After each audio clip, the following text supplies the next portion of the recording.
Hi dears, good morning. എല്ലാവർക്കും നമസ്കാരം. മൗനരാഗം സീരിയലിൻ്റെ ഇന്നത്തെ വിശേഷത്തിലേക്ക് എല്ലാ കൂട്ടുകാർക്കും സ്വാഗതം കേട്ടോ. സ്റ്റെഫിയോടൊപ്പം ഉള്ള മറ്റൊരു കൂട്ടുപ്രതിയും കൂടി ജയിലിലിരുന്ന് സംസാരിക്കുന്നത് കാണിക്കുക. അപ്പോൾ സ്റ്റെഫി അവിടെ വലിയ ദാത കളിച്ചിട്ട് ആ ചേച്ചിയെ കൊണ്ട് കാലൊക്കെ പിടിപ്പിക്കുക. പുള്ളിക്കാരിയാണെങ്കിൽ ഭയഭക്തിയോടുകൂടി നല്ല അനുസരണയുള്ള ഒരു കുട്ടി ചെയ്യുന്നത് പോലെ സ്റ്റെഫിയുടെ കാലൊക്കെ തിരുമ്മി കൊടുക്കുന്നു. അല്ല, ഞാനിതൊക്കെ ചെയ്തില്ലെങ്കിൽ പിന്നെ വലിയ വിഷയമാകുമല്ലോ. അതെ, ഇന്നത്തെ ദിവസം ഞാൻ പുറത്തിറങ്ങും. 2 ആഴ്ചത്തേക്ക് ഞാൻ ഇനി പുറത്തായിരിക്കും. അങ്ങനെയാണെങ്കിൽ കൊച്ചെ, നീ നിൻ്റെ കാമുകനെ കാണുമെന്ന് ആ ചേച്ചി ചോദിക്കുക. പിന്നെ അവന് വേണ്ടിയിട്ട് തന്നെയല്ലേ ഞാൻ പുറത്തിറങ്ങുന്നത്. എന്തായാലും എനിക്ക് അവനെ കാണണം. ഞങ്ങൾ ഒരുമിച്ച് ജീവിക്കും. പിന്നെ ഇനി ഇതിനകത്തോട്ട് തിരിച്ചു വരണമെന്നൊന്നും എനിക്കൊരു ചിന്തയില്ല. എങ്ങനെയെങ്കിലും അവനുമായിട്ട് ജീവിക്കണം, അത്ര മാത്രമേ എൻ്റെ മനസ്സിലുള്ളൂ. ഇവിടുന്ന് പോ, അതുതന്നെയാണ് നല്ലതെന്ന് ആ സ്ത്രീ മനസ്സിലാലോചിക്കുക. എന്താ നീ ആലോചിക്കുന്നത്? ഒന്നുമില്ല, മര്യാദയ്ക്ക് എൻ്റെ കാല് തിരുമ്പുന്നതാണ് നിനക്ക് നല്ലത്. ഞാനായിരുന്നു ഇവിടുത്തെ വലിയ ദാദ. എന്നിട്ടിപ്പോൾ എൻ്റെ സ്ഥാനം തട്ടിയെടുത്തത് കൊച്ചാണ്. അതറിയാലോ. മര്യാദക്കാണെങ്കിൽ ഞാനും മര്യാദക്കായിരിക്കും. എൻ്റെ കാല് മര്യാദക്ക് തടവിക്കോളാൻ പറഞ്ഞു. അതിന് ശേഷമാണെങ്കിലോ നമ്മുടെ കിരണിനെയും കല്യാണിയെയും ഒക്കെ കാണിക്കുക. ലക്ഷ്മി അമ്മയുടെയൊക്കെ വീട്ടിൽ വലിയ സന്തോഷത്തിൽ നിൽക്കുക അവർ. ആ സമയം അമലവും അതുപോലെ വേലുവും റെഡിയായിട്ട് അവരുടെ ആ ഒരു ഊരിലേക്ക് പോകാനുള്ള കാര്യങ്ങളൊക്കെ സെറ്റ് ചെയ്തിറങ്ങുക. അപ്പോൾ അമലുവിൻ്റെ അമ്മ വന്നിട്ട് പറഞ്ഞു, മക്കളെ, നിങ്ങൾ ചെയ്തു തന്ന ഈ ഉപകാരങ്ങൾക്കൊന്നും ഞങ്ങൾ ഒരിക്കലും മറക്കില്ല കേട്ടോ. ഞങ്ങൾ എന്നും നിങ്ങളോട് നന്ദിയുള്ള ആൾക്കാരായിരിക്കും. അതിനൊക്കെ എന്തിനാ അമ്മ ഇങ്ങനെയൊക്കെ പറയുന്നത്?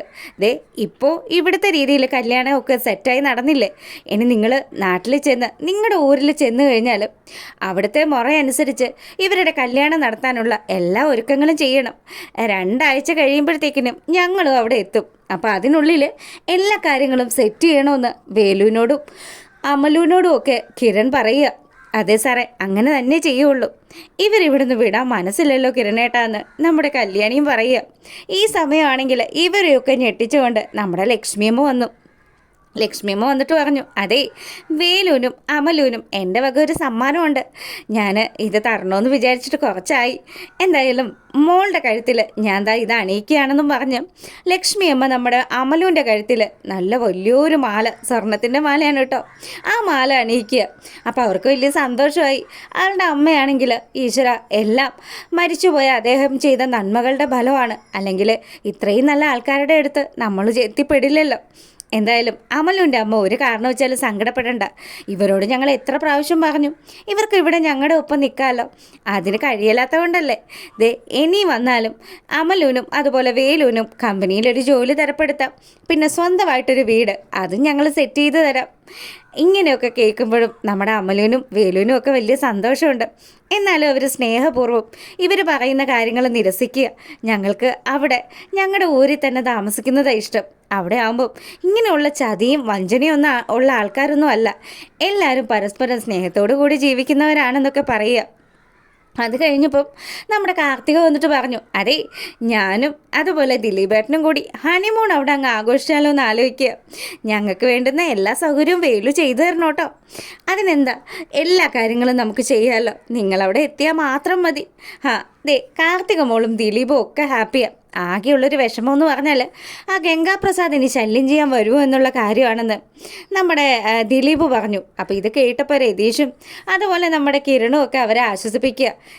അങ്ങനെ ഒരു ശല്യം ഉണ്ടാകാനായിരുന്നെങ്കിൽ ഇതിനു മുന്നേ തന്നെ സംഭവിച്ചേനെ. എന്തായാലും ഇനിയിപ്പോൾ അതൊന്നും ആലോചിച്ച് വിഷമിക്കണ്ടെന്ന് പറഞ്ഞ് അവരെ ആശ്വസിപ്പിക്കുക. അപ്പോൾ കിരണും കല്യാണിയും പറഞ്ഞു, അങ്ങനെയാണെങ്കിൽ ഇനിയിപ്പോൾ വൈകിക്കണ്ട, വണ്ടിയിലേക്ക് കയറ്, നിങ്ങളെ ആ പുഴയോരത്ത് ഞങ്ങൾ കൊണ്ടുപോയി ആക്കാം. അങ്ങനെ അവരെല്ലാവരും യാത്രയൊക്കെ പറഞ്ഞ് വളരെ സന്തോഷത്തോടു കൂടി കിരണിൻ്റെയും കല്യാണിയുടെയും ഒപ്പം അവരുടെ കാറിൽ കയറുക. അങ്ങനെ ഇവിടെ ഈ കാര്യങ്ങളൊക്കെ നടക്കുമ്പോൾ നമ്മളെ കാണിക്കുന്നത് നമ്മുടെ സരയുനെയാണ് കേട്ടോ. സരയു കിരണിനെ കുറിച്ച് ആലോചിച്ച് ഇങ്ങനെ വിഷമിച്ചിരിക്കുക. കിരണിനെ എങ്ങനെയെങ്കിലും സ്വന്തമാക്കണം. അതിനു വേണ്ടി എന്ത് ചെയ്യണം, എങ്ങനെയാണ് അവനെ ഒന്ന് തൻ്റെ വശത്താക്കുക എന്നൊക്കെ ആലോചിച്ച് വിഷമിച്ച് നിൽക്കുക.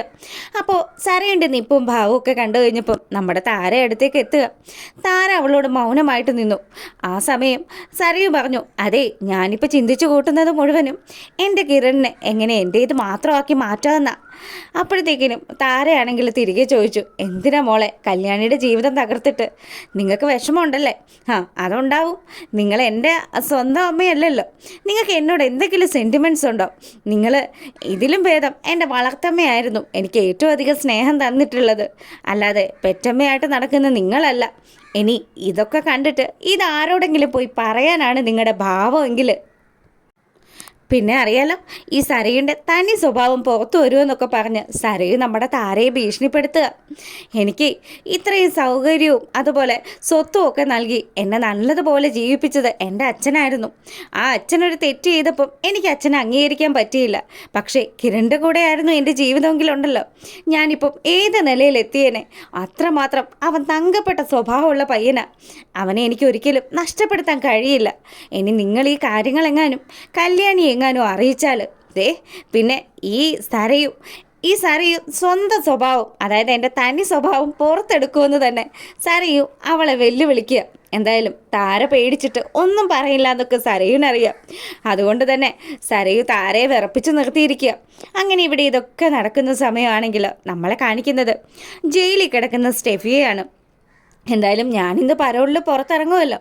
അങ്ങനെയാണെങ്കിൽ ചേച്ചിയുടെ വീട്ടിൽ ആരെങ്കിലും കണ്ട് എന്തെങ്കിലും പറയണോ?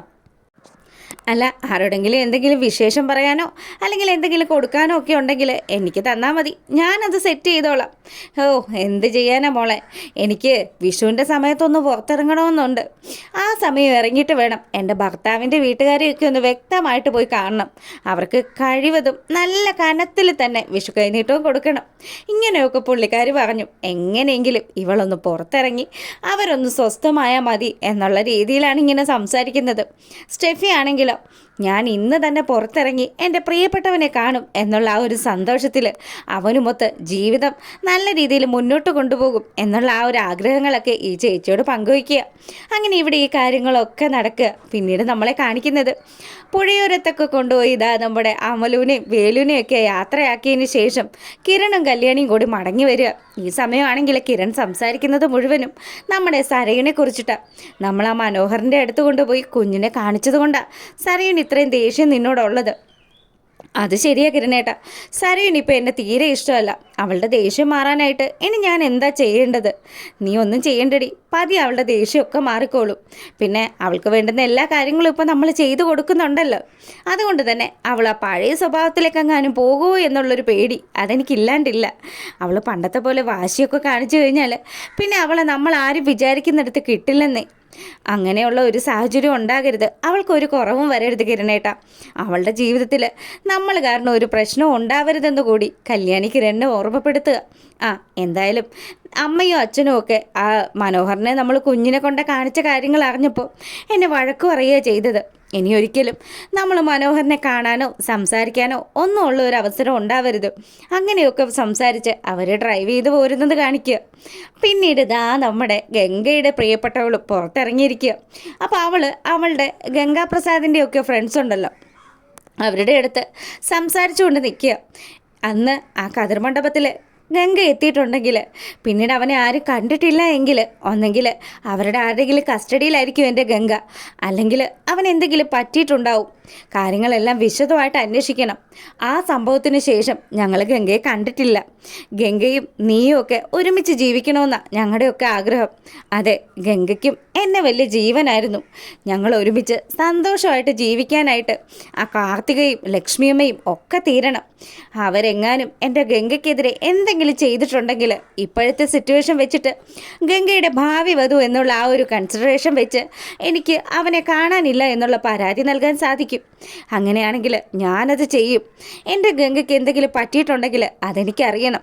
ഇനി അവൻ ഈ ഭൂമിയിലില്ലെങ്കിൽ അവന് വേണ്ടിയിട്ട് അവൻ ആഗ്രഹിച്ച കാര്യങ്ങൾ സാധിച്ചെടുക്കും ഈ സ്റ്റെഫി അവളുടെ കൂട്ടാളികളോടൊക്കെ പറയുക. അതിന് വേണ്ടിയിട്ട് ചെന്നൈയിൽ നിന്ന് 2-3 പേരെയൊക്കെ ഞാൻ ഇറക്കുന്നുണ്ട്. എന്തായാലും സ്റ്റെഫി രണ്ടും കൽപ്പിച്ചിറങ്ങിയിരിക്കുകയാണ്. അപ്പോൾ നമ്മുടെ കിരണിനും കല്യാണിക്കും അതുപോലെ കാർത്തികയും ലക്ഷ്മിയമ്മയാണ് പ്രധാനമായിട്ടും സ്റ്റെഫി ഉന്നം വെച്ചിരിക്കുന്നത്. അപ്പോൾ ഇതൊക്കെ നടക്കുമോ ഇല്ലേ എന്നുള്ളത് വൈകുന്നേരം നെക്സ്റ്റ് വീക്ക് പ്രൊമോയിലൂടെ പറയാം. അപ്പോൾ വീഡിയോ ഇഷ്ടമായിട്ടുണ്ടെങ്കിൽ ഒന്ന് ലൈക്ക് ചെയ്തിട്ട് കാണുക. എല്ലാവർക്കും നല്ലൊരു ദിവസം ആശംസിച്ചുകൊണ്ട് ഇന്നത്തെ വീഡിയോ വൈൻഡപ്പ് ചെയ്യാണ്. അപ്പോൾ ഓക്കെ, താങ്ക് യു.